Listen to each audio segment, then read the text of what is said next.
इसको लेंगे। आइए आप मेरे साथ वाचन करें।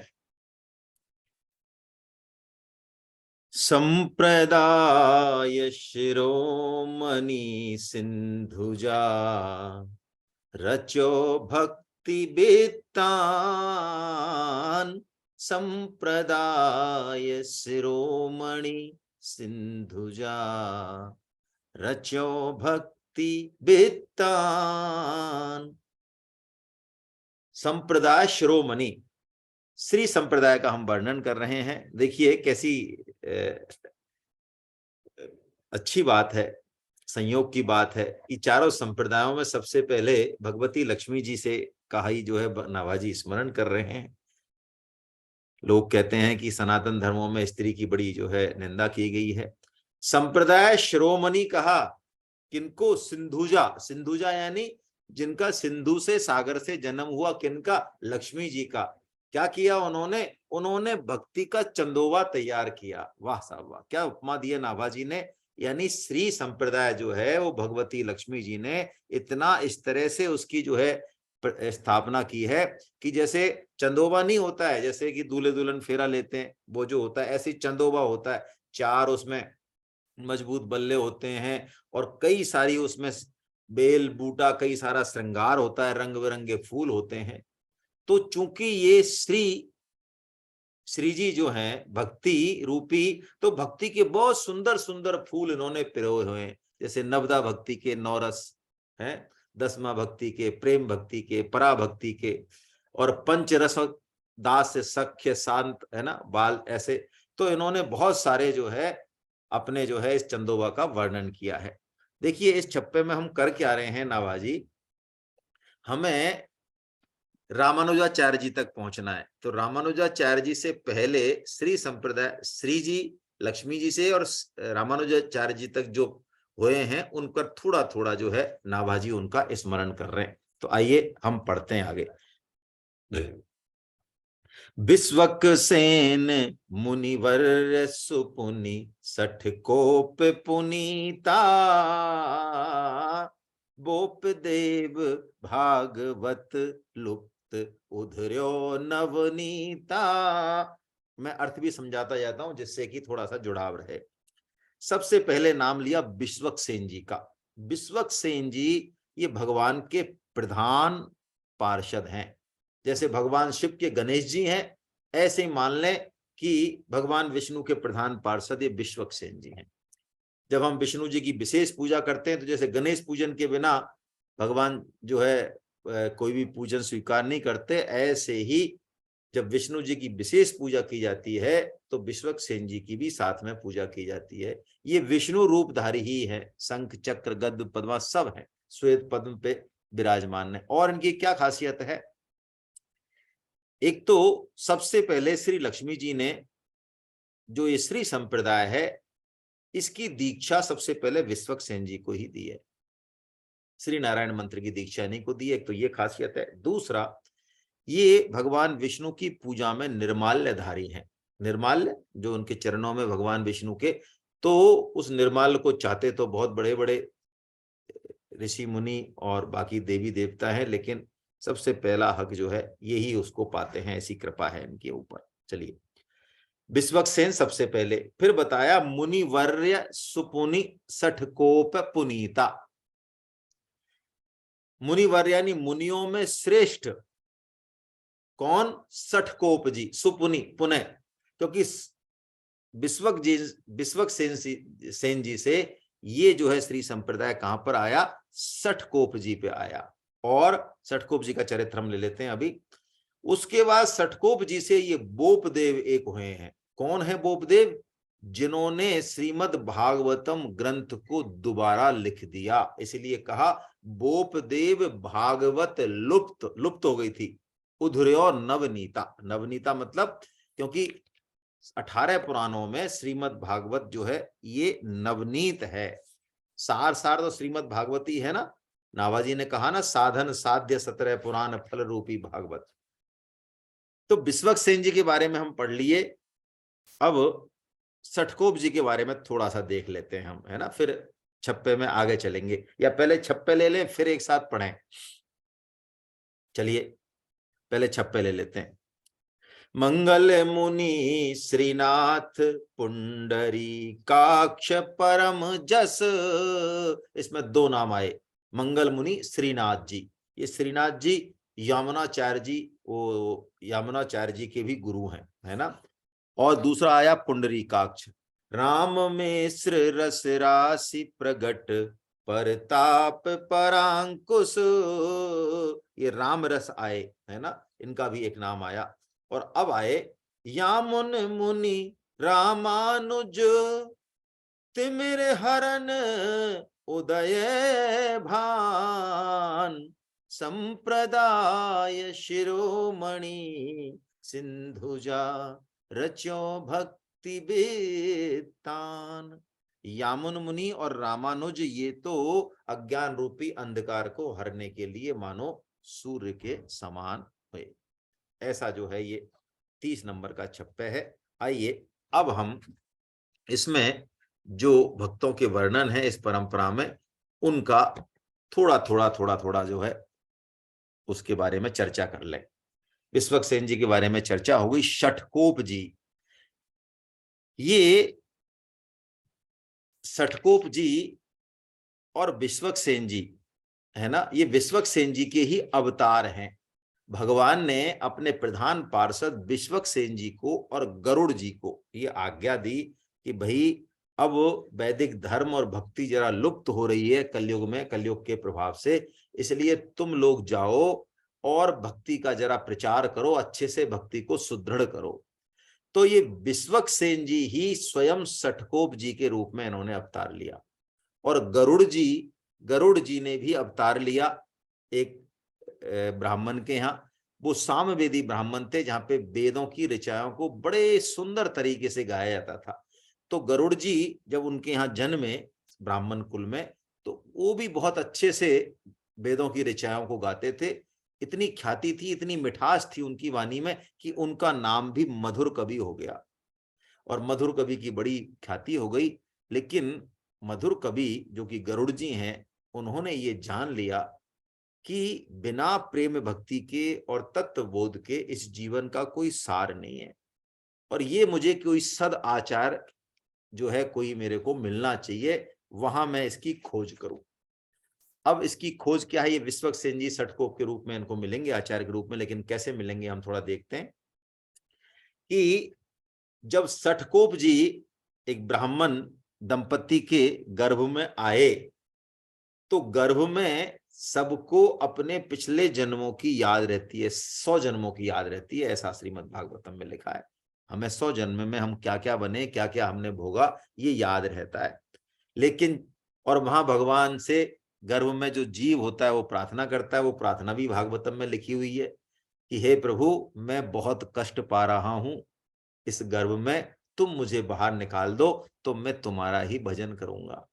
लेकिन जैसे ही वो बाहर आता है, उसकी स्मृति का लोप हो जाता है और पुनरपि जननम पुनरपि मन्नम पुनरपि जनने जठरे सैनम उसमें लग जाता है। बस भूमि परत बाट ढावर पानी जनु जीव ही माया लिपटानी। जैसे शुद्ध जल जमीन में पड़ के गंदला हो जाता है, ऐसे ही वो जीव बाहर आते ही माया के चक्कर में पड़ जाता है, भूल जाता है मैंने क्या वादा भगवान से किया। तो कहते हैं षटकोप जी जब माता के गर्भ से बाहर आए, तो इनके दिव्य ज्ञान को भी ढकने माया आई। तो माया आई तो ये तो अवतार हैं वही भगवान के, उससे आए, तो इन्होंने क्रोध किया, क्रोध पूर्वक माया को ललकारा, शठ। उन्होंने कहा हे सठ, यानी संसारी माया जो माया है उसको कहा रे सठ, खबरदार जो तू मेरे पास आई तेरे को भस्म कर दूंगा। तो माया इनके डर के मारे कांप गई। तब से इनका नाम सठ यानी माया पर कोप करने वाले सठकोप जी, ऐसा हो गया। सठकोप जी नाम जो है इनका इस तरह से पड़ा है ना। हालांकि इनका नाम तो नम्माल बार है। अब हुआ क्या, बड़ी जोरदार बात हुई कि सठकोप जी ने 10 दिन तक अपनी माता का स्तनपान नहीं किया।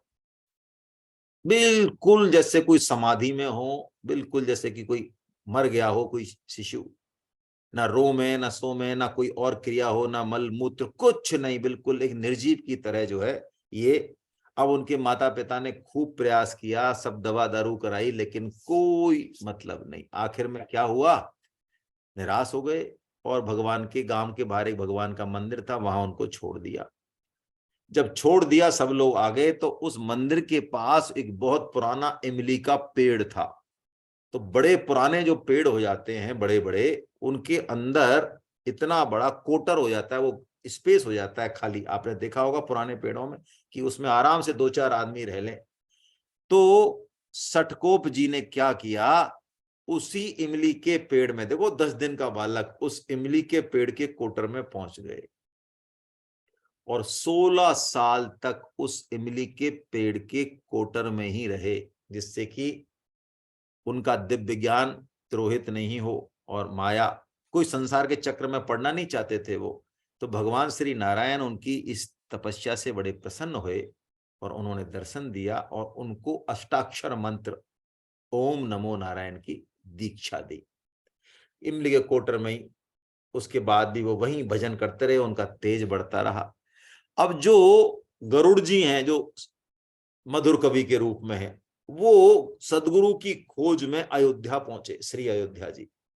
कहीं उनको सदगुरु नहीं मिला। अयोध्या में एक किसी इमारत के ऊपर चढ़ रहे थे वो रात्रि को, वहां बड़े परेशान थे कि बताओ हमको कोई गुरु ही नहीं मिल रहा, कैसे जो है इतनी दूर से अयोध्या से, और दक्षिण कहाँ है, लेकिन भगवान की जो लीला है, उनको ऐसा लगा एक बहुत विलक्षण तेज जो है वो आ रहा है और वो खिंचे से उस तेज की तरफ चले चले। रात और दिन, कई दिनों में जाके वो उस इमली के कोटर जहां से वो तेज निकल रहा था, जहां पे विश्वक सेन जी जो है सटकोप जी तपस्या कर रहे थे भयंकर, उस तेज के पास पहुंच गए और उन्होंने ताली बजाई, ठक्का दिया, पत्थर भी मारा, है ना। लेकिन सटकोप जी तो समाधि में बिल्कुल निर्जीव की तरह पड़े, कोई असर नहीं हुआ उन पे। तो फिर मधुर कवि जी ने उस कोटर के पास गए और बोले, महाराज गुरुदेव प्रणाम, मैं आपसे कुछ प्रश्न पूछना चाहता हूं। तो प्रश्न की उत्कंठा उनकी इतनी थी कि प्रश्न पूछना चाहता हूं, आध्यात्मिक विषय मेरे कोई जिज्ञासा है। तब उनकी थोड़ी सी आंख खुली और जब वो आंख खुली तब उन्होंने 5 प्रश्न पूछे। देखिए कितने कितनी अच्छी और कितने सार बात है ये। उन्होंने 5 प्रश्न पूछे। कौन कौन से प्रश्न पूछे? सबसे पहला प्रश्न, मैं कौन हूं? दूसरा, मैं कौन हूं ठीक है, ईश्वर कौन है? क्या संबंध है ईश्वर से, कैसे उसको मिला जाए, उसको प्राप्त करने का साधन क्या? ये तीसरा प्रश्न पूछा। चौथा प्रश्न पूछा, ईश्वर से मिलने में विरोध क्या है, क्यों नहीं मिल पाते हम लोग, क्या विरोधी तत्व है? पांचवा प्रश्न पूछा कि ईश्वर से मिलकर हमको क्या मिलता है, क्या फल मिलता है। ये 5 बात, ऐसा मान ले कि शास्त्रों में इन 5 बातों के अलावा और कुछ है ही नहीं। और सटकोप जी ने इन 5 प्रश्नों का जो उत्तर दिया है, उसको, इन प्रश्नों का भी बहुत महत्व है, इसको अर्थ पंचक कहते हैं। और 5 प्रश्नों के उत्तर में उन्होंने 1000 श्लोक बोले। उस श्लोक के जो ग्रंथ है उसको सहस्त्र गीतिका बोलते हैं, 1000 श्लोक का। और दक्षिण में आज भी इस सहस्त्र गीतिका का वेदों के समान आदर है। उस सहस्त्र गीतिका को जैसे ही सुना मधुर कवि ने, वो दंडवत हो गए कि गुरुदेव आपकी ही तो प्रतीक्षा थी मेरे को, हमें भगवान ने आदेश दिया, आपके बिना मैं क्या कर सकता हूं, अब आप मिल गए, अब हम दोनों जो है भक्ति का प्रचार करेंगे, है ना। तो बहुत, सटकोप जी राधा भाव में रहते थे, इसलिए मधुर कवि जी के द्वारा ही ज्यादा प्रचार हुआ। ये 6-6 महीने तक मूर्छित अवस्था में जो है चले जाते थे। इनकी बहुत सी लीलाओं का वर्णन है, हम बस इतना सा ही कह के और इनकी लीला को नमस्कार करते हैं। अब आगे बोपदेव, बोपदेव के बारे में लिखा, बोपदेव भागवत लुप्त उधरयो नवनीता। क्या बात है। देखिए 13वीं सदी का ये वर्णन है, तब यवनों का और विधर्मियों का शासन था। तो ये बोपदेव जी थे। इस प्रकरण से हमें पता चलेगा कि भगवान की कृपा कितनी फलवती है, भगवान की कृपा ही सार तत्व है। बोपदेव जी इतना, इनका दिमाग, इनकी बुद्धि इतनी ठस थी कि कुछ भी इनसे कह दो ये सब भूल जाते। गणित, है ना, कोई भी जो विषय था उस समय का, कुछ भी इनको याद नहीं रहता। इतनी कमजोर बुद्धि थी। आखिर में अध्यापक हार गए, इनको एक से एक बढ़िया अध्यापक, तो इनको फिर विद्यालय से बाहर निकाल दिया। क्या करें, जो आदमी एक भी बात का जवाब नहीं दे दिन भर में, उसका क्या करे अध्यापक भी। तो ये बड़े दुखी हुए, बहुत दुखी मन से, और एक गांव के बाहर एक कुएं पे बैठ गए। और उस कुएं पे गांव की स्त्रियां आ रही थीं और पानी खींच रही थीं। अचानक भगवान की कृपा से इन्होंने देखा कि तिनके से, घास के तिनके की रस्सी से पत्थर पर निशान पड़ गए। इतने गहरे निशान पड़ गए, आधी आधी एक एक अंगुली के। तो इनके दिमाग में दैवी कृपा से आया कि मेरी बुद्धि पत्थर जैसी तो, पत्थर से तो कम से कम अच्छी है, हैं? जब पत्थर में निशान पड़ सकते हैं तो मेरी बुद्धि में क्यों नहीं पड़ सकते हैं। बस ऐसा नया जोश इनको दोबारा आया, और ये पूरे मनोयोग पूर्वक फिर जो उनके ग्रंथ थे उनको याद करने में लग गए। और इतना याद करते, इतना अभ्यास करते कि वो ग्रंथ इनके मस्तिष्क में छप जाते, और धीरे धीरे इनका मन, इनकी बुद्धि, इनका अहम इतना सूक्ष्म हो गया कि एक ग्रंथ को जो ये पढ़ लेते तो वो रट जाता उनको। कहते हैं तब से ये दोहा प्रसिद्ध है, करत करत अभ्यास के जड़मति होत सुजान, और रसरी आवत जात ते सिल पर बनत निशान। अब देखिए, भगवान जिससे जो काम लेना चाहे वो लेते हैं। 13वीं सदी में हमारे भारत देश में सबसे बड़ा जो पुस्तकालय था वो कश्मीर में था। यदि किसी भी ग्रंथ की, पुराण की, उपनिषद की, जो हजारों टीकाएं हैं, सब पे इतना बड़ा सनातन धर्म चला रहा है, हजारों लाखों ऋषि मुनि हैं, सबने हर एक ग्रंथ पे अपनी अपनी टीकाएं लिखी हैं। तो किसी भी टीका को, भाष्य को देखना होता तो वो कश्मीर तो में जरूर मिलेगा, और जगह भी मिलते। लेकिन जब कश्मीर पुस्तकालय पर मुसलमानों का अधिकार हुआ तो कहते हैं उन्होंने आग लगा दी। और ये बात शास्त्रों में लिखी हुई, 6 महीने तक वो इतना बड़ा पुस्तकालय था, किलोमीटरों में इतने बड़े ग्रंथ थे, 6 महीने तक आग बुझी नहीं। यहां तक कि वो अपनी रसोई भी, जो रसोई बनाते उसमें भी उन ग्रंथों को ही काम में लेते, है ना। तो उस आग में और उस चीज में श्रीमद् भागवतम ग्रंथ की भी जो कई प्रतियां थी वो खत्म हो गई। और एक बार ऐसा हुआ कि श्रीमद् भागवतम की प्रति कहीं नहीं मिली, कहीं नहीं मिली, तो कश्मीर में भी नहीं मिली। तो पूरे वैष्णव जगत में हाहाकार मच गया कि अरे, श्रीमद् भागवतम व्यासदेव जी का नष्ट हो गया। किसी के पास भी काशी में कहीं भी कोई प्रति नहीं मिल रही थी। तो बोपदेव जी को श्रीमद् भागवतम ग्रंथ पूरा याद था, आद्योपांत। तो उन्होंने, सब वैष्णव उनके पास गए तो उन्होंने कहा आप चिंता मत करो, मैं जो है इस श्रीमद् भागवतम को आप लिखो, मैं शुरू से अंत तक इसको अक्षर से दोहरा दूंगा, बिल्कुल आप लिखते जाओ और एक नई प्रति तैयार कर लो। इसीलिए जो है नाभाजी लिखते हैं कि बोपदेव भागवत लुप्त उधर्यो, यानी उधर्यो यानी दोबारा, नवनीता, उस नवनीत को दोबारा। लेकिन हमारे ही कुछ सनातन धर्म के कुछ संप्रदाय श्रीमद् भागवतम को बोपदेव की गप लीला बताते हैं, जो कि ठीक नहीं है ना। पोप लीला नहीं है ये तो जो है श्रीमद् भागवतम का दोबारा जो है लेखन या स्मरण बोपदेव जी ने किया, इसलिए ये बात आई है ना, वो गप गोष्ठी नहीं है। बोपदेव जी के बाद फिर मंगल मुनि श्रीनाथ मुनि, ये यामुनाचार्य जी जो हैं, जो कि रामानुजाचार्य जी के गुरुदेव हैं, उनके भी ये पितामह हैं, दादा गुरु यामुनाचार्य जी, है ना। नाथ मुनि के हुए ईश्वर मुनि यामुनाचार्य जी हुए उसके बाद। तो ये यामुनाचार्य जी के भी दादामह हैं, इनके बड़े विद्वान हैं। और इनके 2 शिष्य हैं, पुंडरीकाक्ष और राम मिश्र, है ना। इनका भी नाम आया, इसलिए तीनों का हम एक साथ ही ले लेते हैं। ये नाथ मुनि जी के 2 शिष्य हैं, पुंडरीकाक्ष जी और राम मिश्र जी, दोनों ही समकालीन हैं। अब देखिए, पुंडरीकाक्ष जी जो हैं, ये बहुत ही गहरे भाव वाले, भक्ति में बहुत पगे हुए और किसी का भी ये दोष नहीं देखते थे, इतना सरल हृदय थे। गुण तुम्हार समुझई निज दोषा, ऐसा इनका सिद्धांत था।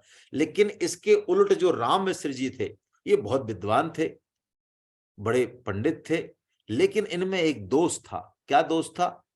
कि ये दूसरों के दोषों को सबसे पहले इनको दिखता, कोई कमी होती तो सबसे पहले दिखता और उसको डांटते, फटकारते और उससे शास्त्रार्थ करते। ऐसा इनका व्यसन हो गया, ग्रंथ हो चाहे व्यक्ति हो, सब में दोष दिखे। किनको? राम मिश्र जी को, श्री राम मिश्र जी को।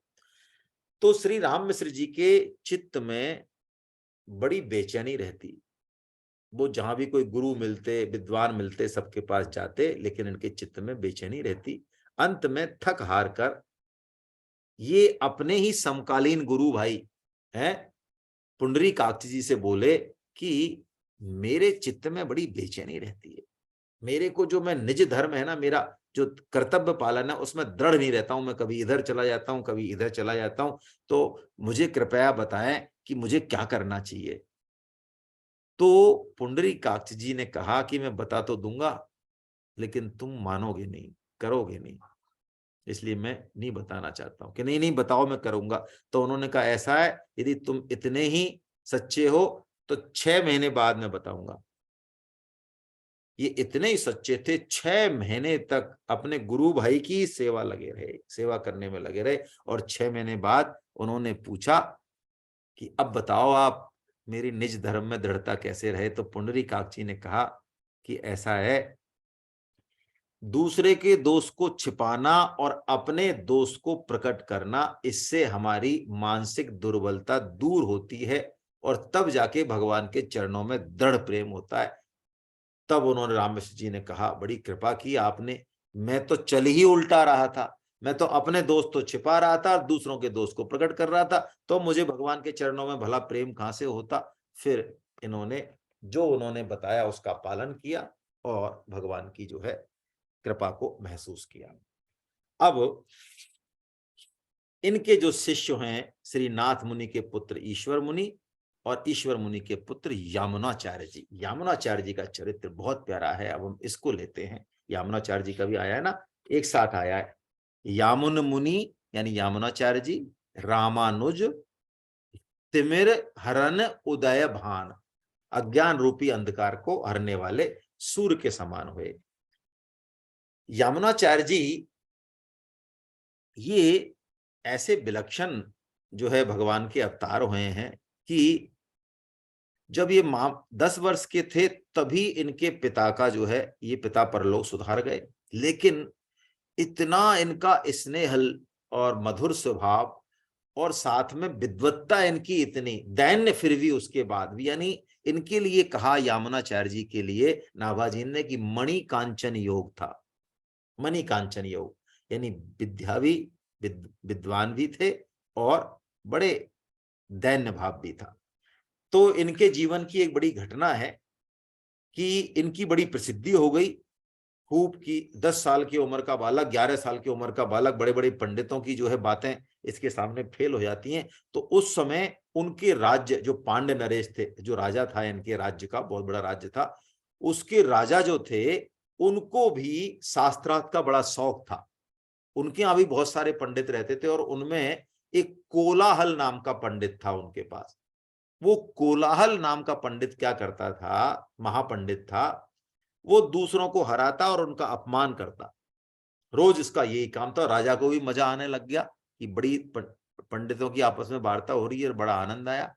तो राजा को जब ये पता चला कि कोई यामुनाचार्य जी हुए हैं, बालक ही हैं लेकिन महापंडितों के भी पंडित हैं, तो उन्होंने संदेशा भेजा यामुनाचार्य जी के पास कि आप एक दिन हमारे जो है दरबार में पधारो ना, सभा में। तो यामुनाचार्य जी ने हाँ भर दी कि ठीक है आ जाएंगे।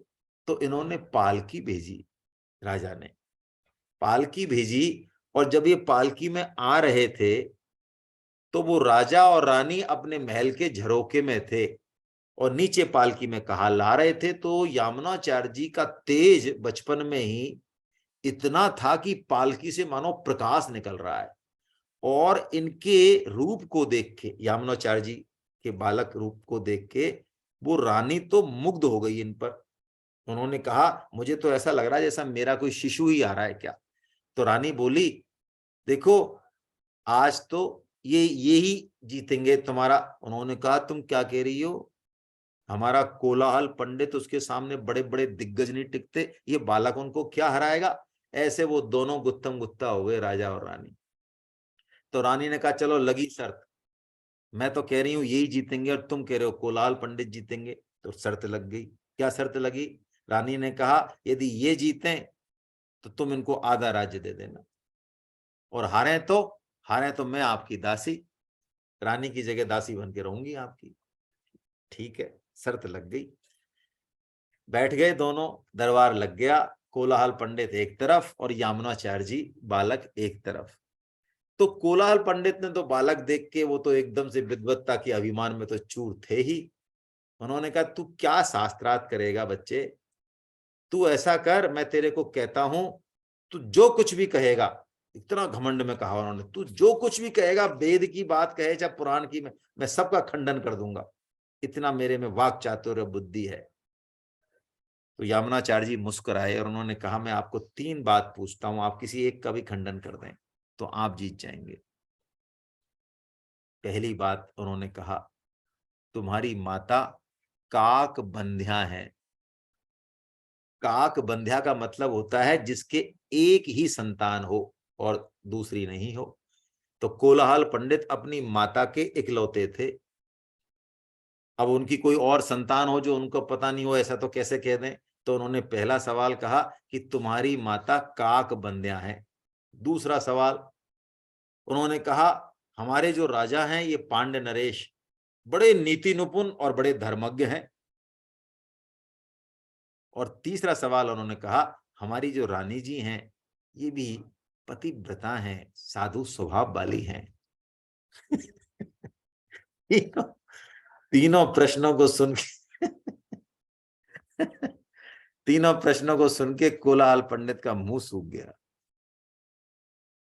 भाई अपनी माता को काक बंध्या यदि खंडन कर दें, काक बंध्या नहीं है तो बताओ भाई दूसरा कौन है फिर उनका। तुम अवैध संतान हो क्या हैं। अभी राजा को कहते हैं कि राजा नीति निपुण नहीं है, धर्मज्ञ नहीं है, तो हाल सिर उड़ जाए इनका। और रानी जी यदि पतिव्रता नहीं है वो भी नहीं कह सकते। तो मुंह सूख गया, मौन हो गया। आखिर में इनकी जीत हुई और रानी ने कहा आलविंदार आलविंदार। आलविंदार का मतलब होता है तमिल में कि तुम विजयी हुए, विजयी हुए। और ये नाम इतना पॉपुलर हुआ कि यामुनाचार्य जी आलविंदार नाम से ही जाने जाते हैं। और इन्होंने जो रचनाएं की बड़ी अद्भुत इनका साहित्य है, आज भी उपलब्ध है, पढ़ा जाता है। इनके जो साहित्य है उसको आलबंदार स्तोत्र बोलते हैं। आलबंदार से मतलब ही स्तोत्रों से है। और देखिए कैसा इनका जो है कैसा इनका दैन्य है भगवान के प्रति। भक्त किसी भी परिस्थिति में भक्त ही रहता है। गीता में आया ना राग द्वेष व्यक्तिस्तु विषयानी इंद्रियश्चरण 2.64 है शायद। भक्त लग सकता है हमें कि वो राजसी भोगों को भोग रहा है, रात और दिन काम में लगा हुआ है, लेकिन उसके अंदर क्या चल रहा है ये हम देख नहीं सकते। हमें तो ऐसा लगेगा अरे ये तो भोगी है, ये तो गृहस्थी है, ये तो पत्नी के साथ है, ये तो बिजनेस कर रहा है, ये तो राज्य भोग रहा है। यामुनाचार्य जी 35 साल तक उन्होंने राज्य का भोग किया, लेकिन मजाल है कि एक क्षण भी भगवान की स्मृति उनसे छूट जाए। और जब उनके दादा नाथ मुनि का देहावसान हो गया तो राम मिश्र जी के साथ वो रंगनाथ, उनके रंगनाथ जी का मंदिर पड़ा, रास्ते में जा रहे थे कहीं, तो जैसे ही रंगनाथ जी का मंदिर में उन्होंने भगवान के विग्रह का दर्शन किया यामुनाचार्य जी ने, 35 साल से जो दबा रखा था हृदय में वो भक्ति मानो फूट के एकदम से सारी भोग वासना का नाश होके और भक्ति का उद्रेक हो गया। भाव सिंधु हिरोने लगा। वहीं रंगनाथ जी के मंदिर के उनके चरणों में लौट गए और दैन्य भाव जागृत हो गया और बोलने लगे। बहुत उस समय उनकी स्तुति बड़ी अद्भुत है, हम कुछ स्तुति हिंदी में लेंगे। वो कहते हैं हे प्रभु, न तो मैं धर्मनिष्ठ हूं, न मैं आत्मज्ञानी हूं, न आपके चरणों में मेरी भक्ति है, मैं तो अकिंचन हूं, आपके सिवा मेरा कोई नहीं है, इसलिए मैं आपकी शरणागत हूं।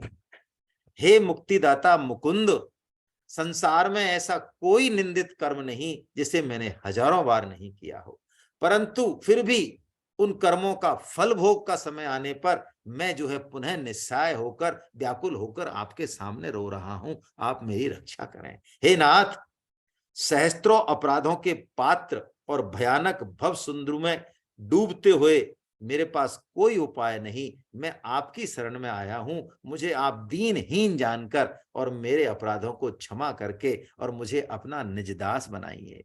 हे दास, हे नाथ, आपके दास सुख का, यानी आपके दास भक्त के घर में यदि मेरा कीट पतंगा योनि में भी जन्म हो जाए तो बस ये मेरे लिए इससे उत्तम क्या हो। लेकिन हे प्रभु, आपकी भक्ति से कोई विमुख घर हो, उस घर में तो मैं ब्रह्मा जी बन के भी जन्म नहीं लेना चाहता।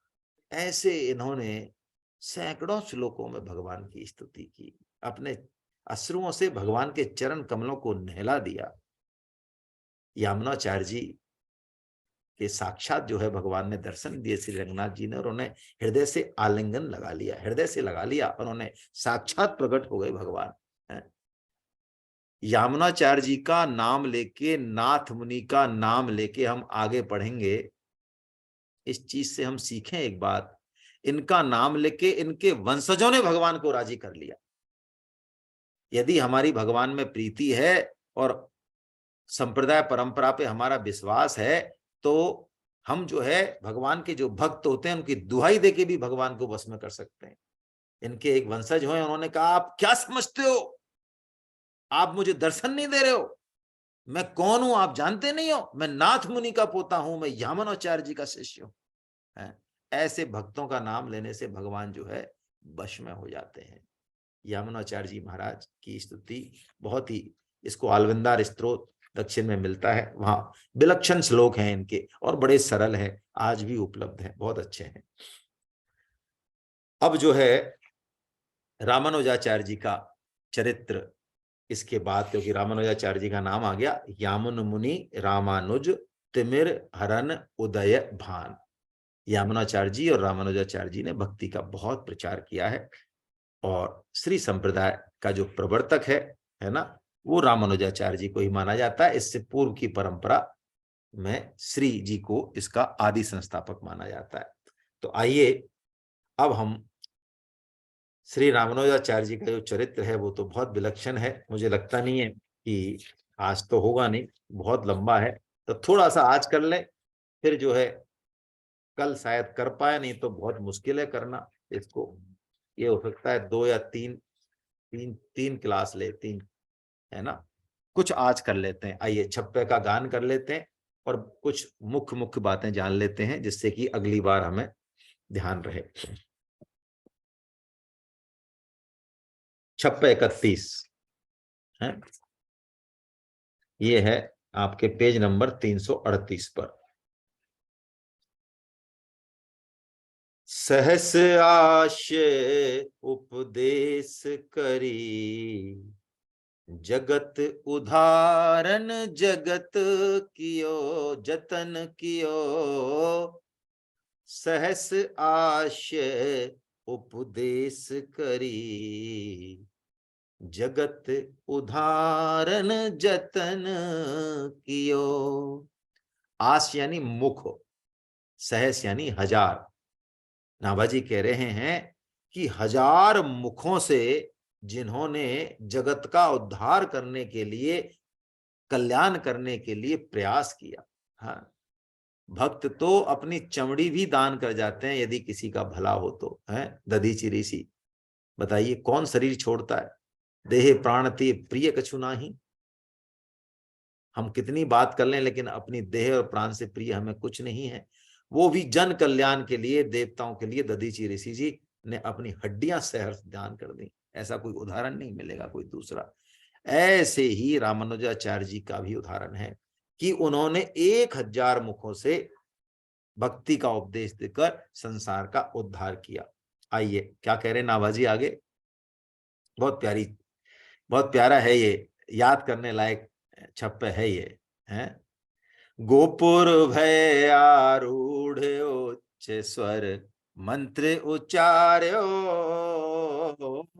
सूते नर पर जाग बहतरी श्रवणन धार्यो, तितने ही गुरुदेव पद्धति भई न्यारी न्यारी, गुरु तारक शिष्य प्रथम भक्ति बपु मंगलकारी, कृपन पाल करुणा समुद्र रामानुज सम नहीं बित्यो, सहस आश उपदेश करी जगत उदाहरण जतन कियो, सहस आश उपदेश करी जगत उदाहरण जतन कियो। इस छप्पे को पढ़ के मुझे स्वामी जी की एक बात याद आ रही है, और याद क्या आ रही है, कुछ कुछ समझ में भी आ रही है। स्वामी जी कहते हैं कर्म योगी नहीं कर्म भोगी। आजकल कर्म भोगियों का ज्यादा प्रचलन है। लोग समाज कल्याण के लिए और देश कल्याण के लिए काम करते हैं, बदले में मान बढ़ाई चाहते हैं और अपने आप को बहुत बड़ा कर्म योगी कहते हैं। तो स्वामी जी कहते हैं जो वास्तव में भक्त होते हैं वो कुछ भी ना करें, सिर्फ बैठे रहें, उनके शरीर से स्पर्श होके आने वाली वायु ही हमारे अंतःकरण को शुद्ध कर देती। उससे जितना उद्धार होता है उतने बड़े बड़े कर्मों से नहीं हो सकता।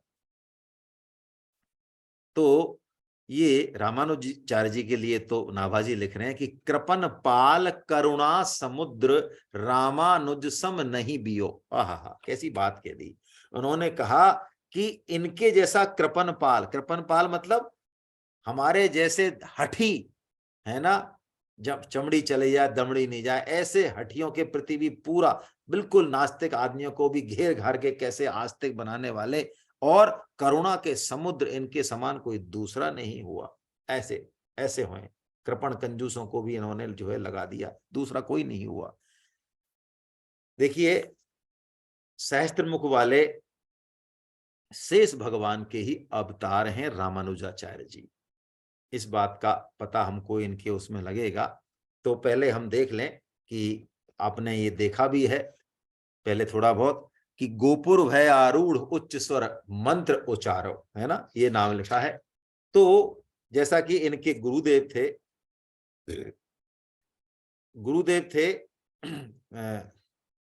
ले या नीले, कितना टाइम हो गया?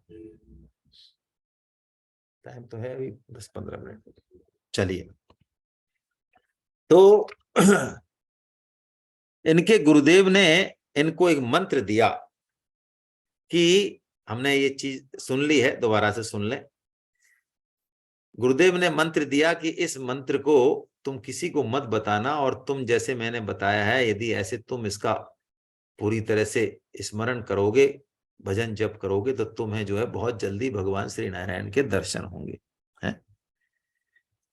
इन्होंने गुरुदेव की आज्ञा का पालन किया। गुरुदेव की आज्ञा का पालन किया तो 7वें दिन ही 7वीं रात्रि को ही और इनको साक्षात भगवान श्री नारायण के दर्शन हो गए। जैसे दर्शन हो गए ये तो भाव विभल हो गए एकदम से।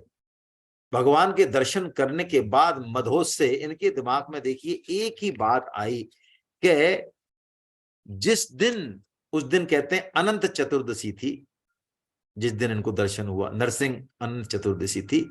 इनके दिमाग में एक ही बात आई कि क्यों ना सभी जीव मेरे समान ही भगवत दर्शन करके कृतार्थ नहीं हो जाए, है ना। और इनके गुरुदेव ने इनको डांटा था कि यदि तुमने किसी को भी इस मंत्र को बता दिया तो तुम रौरव नरकों में जाओगे, ध्यान रखना, ये बहुत गुप्त मंत्र है, मैंने तुम्हें कान में बताया है।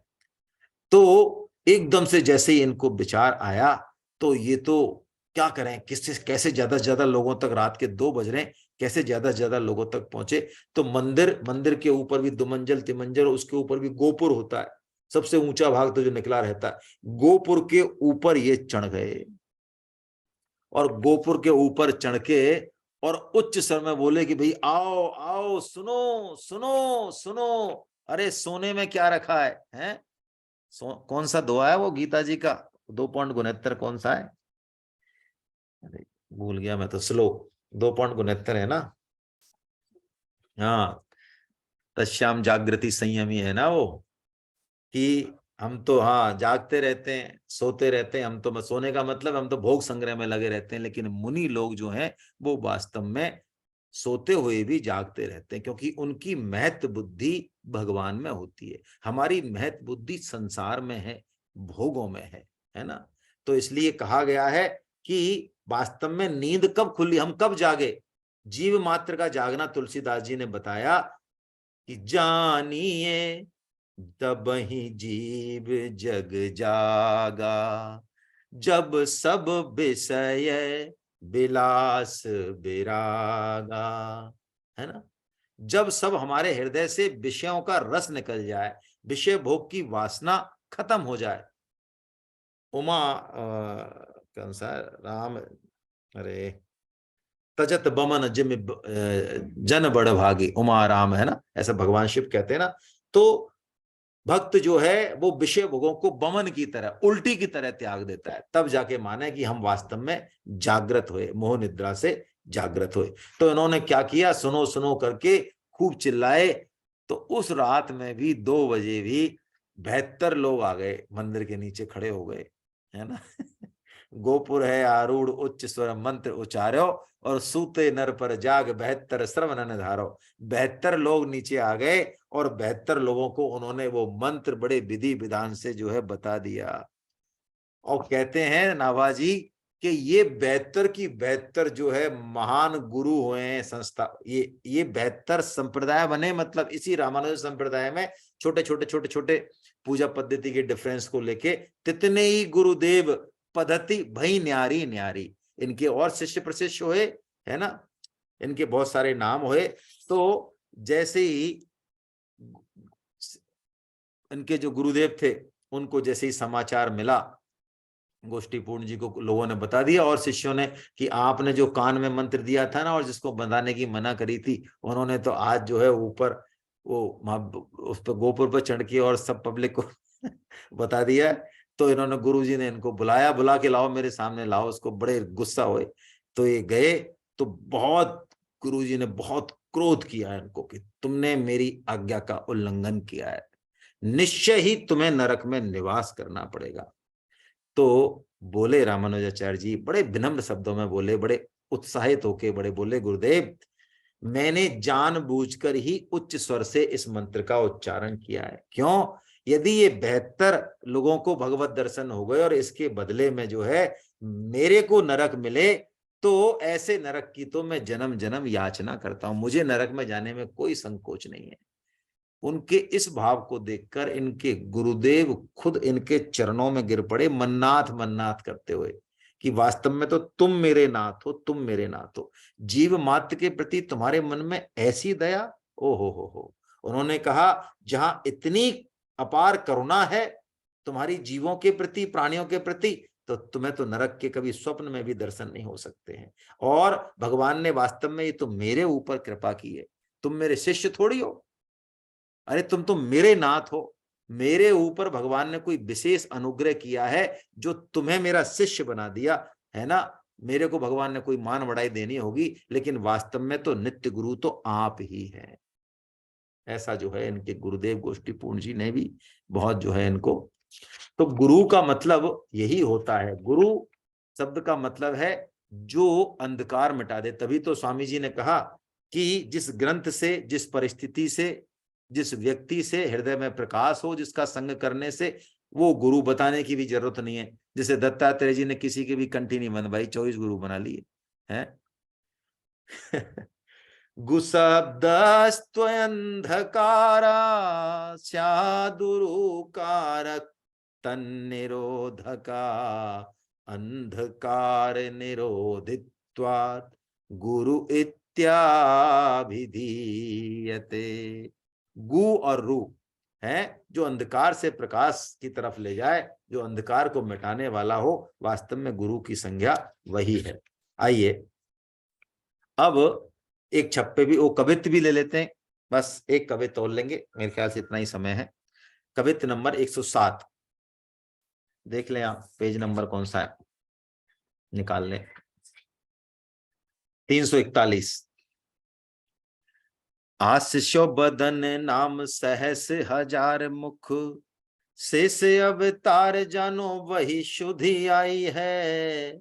गुरु उपदेश मंत्र कहो नी के राखो अंतर, जप तही श्याम जू ने मूर्ति दिखाई है। समझ में आ गया ना, ये तो हमने पढ़ लिया कि सहस्त्र नाम से उद्धार करने वाले रामानुजाचार्य जी को गुरुदेव ने मंत्र दिया, और गुरुदेव के मंत्र को उन्होंने जब कह दिया, वो जब किया, तो श्यामजू ने मूर्ति दिखाई है। करुणा निधान कही सब भगवान पावे, चढ़ी दरवाजो सो पुकार्यो धुनी छाई है।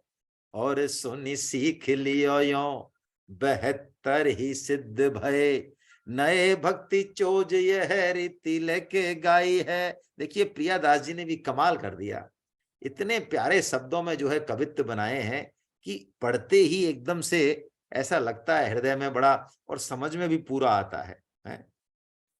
तो क्या है, रामानुजाचार्य जी का एक बार क्या हुआ कि इनके शिष्य कहते कि हमारे गुरुदेव जो है शेषावतार हैं। अरे भगवान शेष के अवतार हैं। तो लोग कहते अरे भैया शिष्य तो ऐसे ही गुरु की जो है ऊपर की बनाते रहे, फालतू आलतू फालतू कपोल कल्पना करते रहते हैं। तो एक दिन एक शिष्य ने कहा कि महाराज आप शेषावतार हैं ये तो हम जानते हैं, लेकिन लोग जो है हंसी मजाक उड़ाते हैं, क्या करें? तो आपको कुछ चमत्कार तो दिखाना चाहिए। हालांकि आप चमत्कारों से आपका कोई मतलब नहीं है, लेकिन अब हमारी चारों तरफ जगसाई होती है, तो आप भी तो कोई जो है ऐसा कुछ करो। तो शिष्य की सरल वाणी सुन के उन्होंने कहा ठीक है, तो ऐसा करो तुम्हारे जो इतने जो लोग हो ना सबको ले आना, कि महाराज बहुत सारे कितने भी हों, अरे हमारे 1000 मुख हैं, तो हम 1000 आदमियों के जवाब एक साथ दे सकते हैं, अलग अलग देने की जरूरत थोड़ी है। हमसे कोई 1000 1000 आदमी भी यदि हमसे एक साथ सवाल पूछेंगे तो हम सबके उत्तर अलग अलग दे देंगे, हमें क्या दिक्कत है? हमारे 1000 मुख है ना, हमारे लिए कोई असंभव काम थोड़ी है ये। तो उन्होंने कहा हमारा फिर ठीक है, फिर कोई दिक्कत नहीं है। तो बाहर प्रचार हो गया कि साहब आज जो है स्वामी जी महाराज अपने 1000 मुखों से उत्तर देंगे, कोई भी आदमी चाहे तो प्रत्यक्ष जा सकता है, कोई दिक्कत नहीं है। तो जब शुरू हुआ कार्यक्रम, तो रामानुजाचार्य जी ने अपने शिष्यों से कहा कि देखो बात तो ठीक है, लेकिन मेरे और सबके बीच में एक पर्दा रहेगा, ठीक है भाई? आपको वाणी सुनाई देगी, आपको महसूस हो जाएगा, लेकिन पर्दे को मत हटाना। पर्दे को यदि हटाओगे तो तुम्हारे परेशानी होगी, है ना? पर्दे को मत हटाना, खूब प्रश्नोत्तर करो, कितना भी करो, कोई समस्या नहीं है। तो यही हुआ, खूब सारे लोग आए, एक से एक उन्होंने जो है प्रश्न किए, और सबके सब उत्तर एक संग मिल रहे हैं सबको, कोई ऐसे नहीं बीच बीच में। सबने खूब कई तरीके से जो है इस चीज को परछा लिया कि वास्तव में ये तो भगवान के अवतार हैं, चमत्कार को नमस्कार है।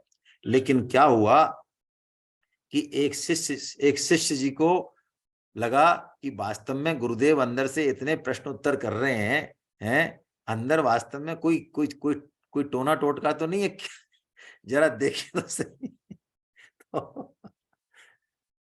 तो एक शिष्य ने जैसे ही पर्दा हटा के देखा, ओ हो, सहस्त्र शीर्ष वाले भगवान शेषनाग स्वयं विराजमान थे वहां पे, जो भगवान विष्णु का आधार स्तंभ है। और उनका तेज देख के वो शिष्य एकदम से बेहोश हो गया, और जैसे ही उसने चीत्कार मारी तो उन्होंने अपने रूप को जो है समेट लिया।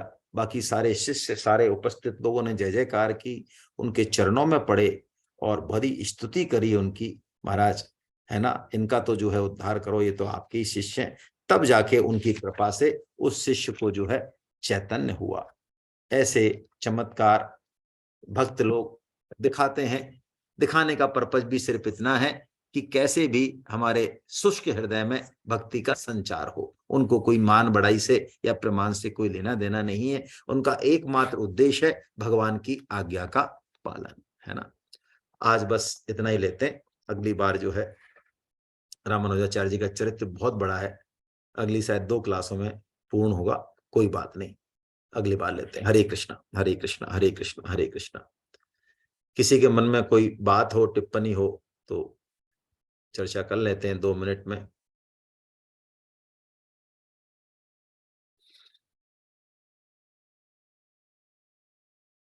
बहुत प्यारा चरित्र है वैसे रामानुजाचार्य जी का, बहुत विलक्षण चरित्र है। आगे हम देखेंगे अगली बार, बहुत विलक्षण चरित्र है। चलिए।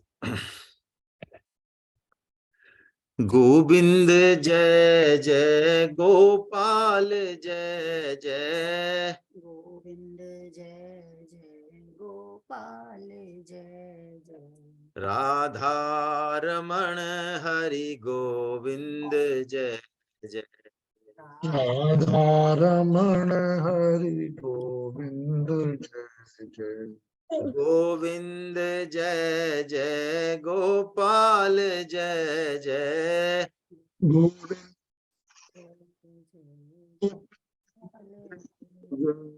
राधा रमण हरि गोविंद जय जय,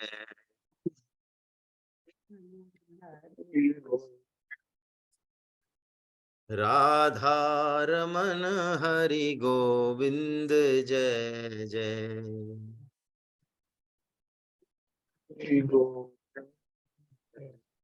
नाम संकीर्तनम यस्य, नाम संकीर्तनम यश, सर्व पाप प्रणाशनम, सर्व पाप प्रणाशनम, प्रणामो दुःख शमनस्तं नमामि हरिं परम। प्रणामो दुःख शमनस्तं नमामि हरिं बोलो परम। वृंदावन बिहारी लाल की जय, जय। बोलो बांके बिहारी लाल की जय, जय। बोलो राधा गोविंदेव सरकार की जय, जय। अर्जुन के सखा भगवान श्री कृष्ण की, जय। मीरा के गिरधर नागर की, जय। सूर के घनश्याम की, जय। वृषभानु सुता राधा रानी की, जय। मर्यादा पुरुषोत्तम भगवान श्री राम की, जय। जानकी माता की, जय। गौ माता की, धरती माता की, जय। साधक संजीवनी की, जय। श्रीमद् भागवत महापुराण की, श्री श्री भक्तमाल की, सब संतों की, सब भक्तों की, अनंत कोटि वैष्णव वृंद की, आज के आनंद की जय हो जय हो। हरे कृष्णा, जय जगन्नाथ जय जगन्नाथ। मिलते हैं हम अगले मंगलवार को फिर इसी समय। हरे कृष्णा हरे कृष्णा हरे कृष्णा।